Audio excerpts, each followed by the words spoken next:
Hi, and welcome back to this video. In this video, I thought that I would go over my diagnosis story. Some of you have asked about that, and I thought this would be a good time to talk about my diagnosis journey, so join me.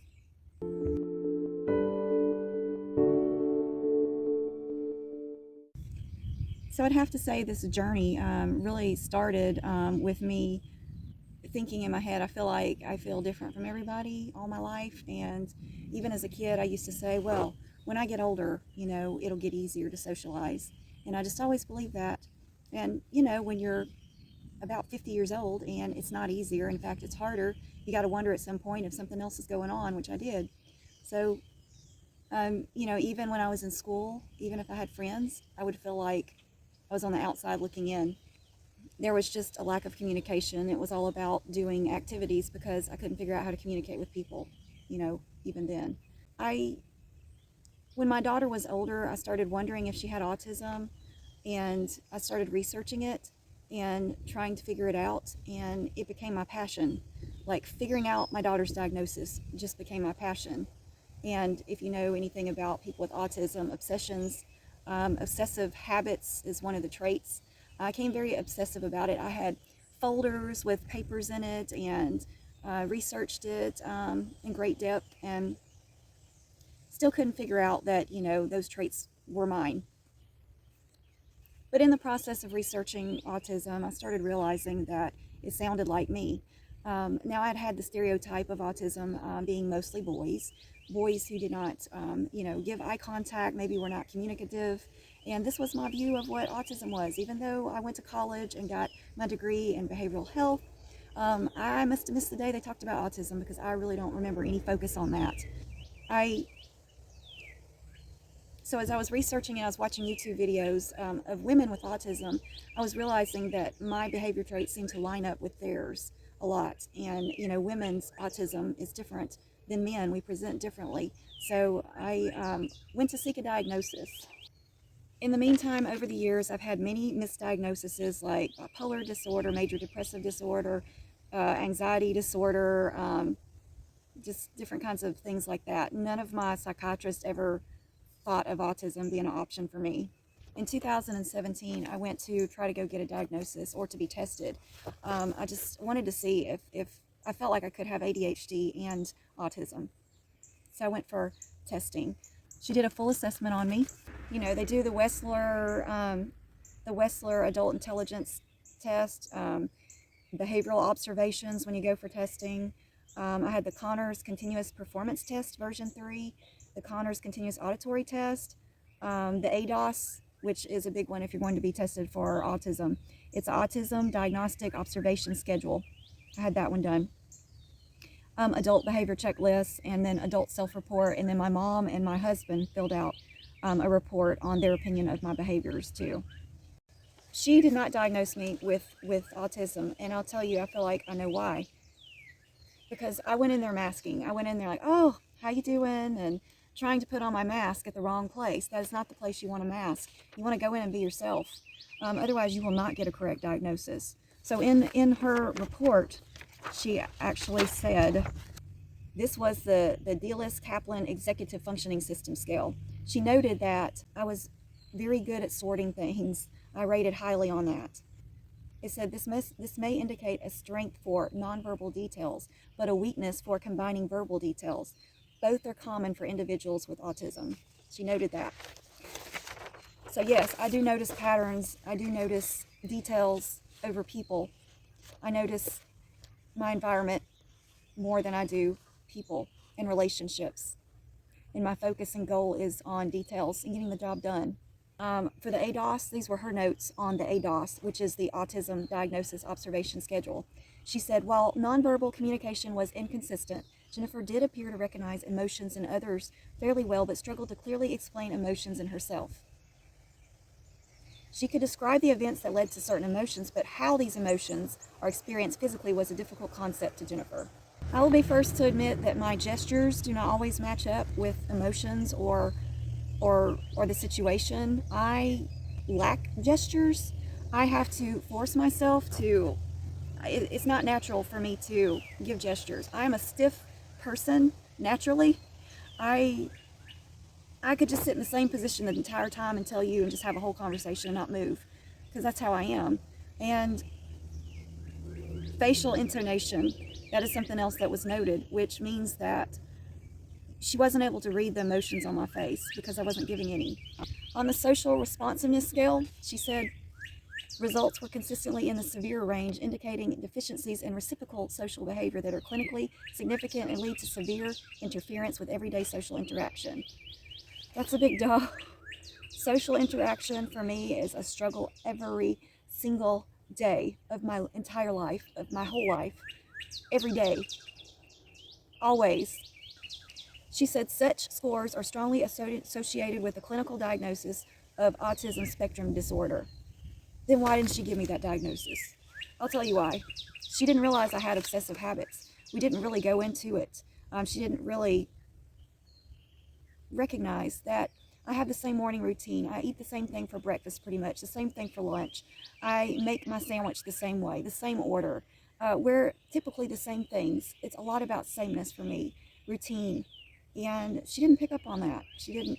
If she had a few more sessions with me, maybe she could have, they go too fast with the diagnosis. They have like one session talking to you, and then you go through the test, and that's it. No, it shouldn't be that way. You should have a month of talking to me, or 2 or 3 months of getting to know me better before you give me a diagnosis that's going to affect me my entire life, whether it's wrong or right. So on the childhood autism rating scale, she said that Jennifer's symptoms totaled to a score of 22.5, indicating there are minimal symptoms of autism spectrum disorder. This was the first psychiatrist, what she said. So she ended up giving me an official diagnosis of social anxiety disorder, social phobia, future rule out, social communication disorder. I'll tell you why social communication disorder does not fit me. It does not fit me because I have the repetitive behaviors and obsessive thoughts and the interest, doing hobbies and not thinking to eat, spending all my time doing what I enjoy. So this bothered me for several years. I just felt like there was not an answer. Things were getting worse for me at work, and I was having trouble working. And in the meantime, I was having to self-medicate myself with supplements that I felt like would take care of the social anxiety issues, like melatonin, valerian root, those kind of things. Whatever I could find that said it would help, anxiety is what I was taking just to cope, but it wasn't really helping a whole lot. So I went back again. My grandson, he has been exhibiting symptoms of autism and the typical little boy lining up stuff, which when I go back now and look at pictures of me playing, I line stuff up too. It just wasn't obvious. When you're playing blocks, obviously you're going to line them up. So my parents didn't maybe catch on to that, or lining up my dolls, on the shelf and stuff. It just wasn't noticeable. My grandson. So I went back in 2021 to be reassessed, and this time I had a different psychiatrist. And I went in there with no mask on. I was not going to make the mistake of going in and pretending like I wanted to ask her how she was doing, and the typical social things you're supposed to do. So I went in there myself with no mask. She decided to order testing after listening to my story. She noted in my background information, she says, it is noted that Jennifer's speech during the assessment lacked intonation, there's that word again, and her facial expressions appeared limited. She showed difficulties with perspective taking when asking to describe her personal connections with others. Of course, that's what I struggle with, my connection with others, or lack thereof. So she ordered the ADOS test to be done on me, the house tree person test, which, okay, whatever, and the personality assessment inventory. So when she did the ADOS, her notes were, well, okay, first of all, if you don't know what the ADOS is, if you try to go in for an assessment for autism, they will do this test on you. It is a semi-structured, standardized assessment of communication, social interaction, and use of materials for individuals who've been referred because of possible autism spectrum disorder. So she wrote in here that she exhibited limited emotional expressiveness when responding to questions from the examiner. She rarely expressed interest in the examiner's thoughts, feelings, or experiences. I'm not there to ask the examiner about herself. I'm there for me for an assessment, but I'm supposed to ask her how she's doing. Jennifer's descriptive and emotional gestures appeared poorly integrated with her speech. Yeah, she picked up on all of that. I felt very awkward around her that day. So she just said over and over, limited range of facial expressions. I show difficulty in identifying emotions in others. My reactions are awkward and negative at times. She did note I indicated slight texture sensitivities. Textures affect me. Certain things that I wear really affect me, itchiness wise, where they fit me on my body, how my body feels with clothes on in certain areas, where my hair hits my neck can bother me. A lot of things. Contacts, I can't touch my eyeballs and put in contacts. Sounds bother me, loud sounds. It can even be sometimes my husband, he doesn't mean to talk loud, and to me he talks loud. Maybe to other people he doesn't, but sometimes the sound of his voice hurts my ears and I just cover my ear or have to scoot away. And he's like, what's wrong? So sounds can really affect me, and smells can really affect me. All of those things. I just don't think she went into detail enough with me on those things, but I can attest to that. She said Jennifer's overall scores for domains assessing communication and reciprocal social interactions were elevated and consistent of diagnosis of autism spectrum disorder. I did the house tree person test, and I won't go into detail on that test in case you will be taking it in the future. And then the last test she did on me was the personality assessment inventory, the PAI test. She noted my elevated levels of anxiety and my phobias and fears of social situations. She put that I may have little interest or need for interacting with others and likely take a rather passive, submissive stance when dealing with others. That's true. I eat lunch in my car, mainly because I don't like to eat with others and gossip, and I don't enjoy gossip. And I try to steer away from that, and I find peace in my car sitting looking at nature, and that's just what I like. So being by myself most of the time is okay with me. Um, Even in the work environment, I don't, not the kind of person that swings by people's office and really has a long conversation. No, I'm about getting the job done, getting the task done, finding a better way to do the job. Here was her final summary. A formal observation instrument, her scores for communication, social interactions fell within the clinically elevated range. Therefore, results are consistent with a diagnosis of autism spectrum disorder. She put in parentheses Asperger's syndrome. So my official diagnosis at the end of that process was autism spectrum disorder and social anxiety disorder. So I feel like I got a correct diagnosis, and I'm content with that.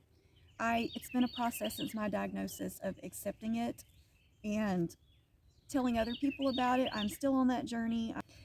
I don't know what the future's like for me. I am hopeful. I am happy to have diagnosis, feeling like that things can get better now, that I can understand myself. So I am considering getting on a medication because all of the self-medicating that I've been doing has not seemed like to be enough. I can function at work, but it's difficult, and I come home exhausted, just mentally, just drained, not a lot of energy left. So love for you to comment down below.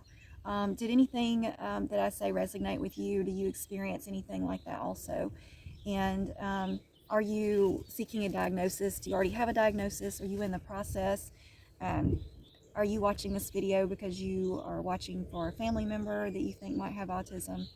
And if you would, I would love for you to go down and be a part of this community and subscribe and join it. My channel is all about sharing my journey, what my diagnosis has been for me as an adult woman on the spectrum, and what it's like and what my experiences are.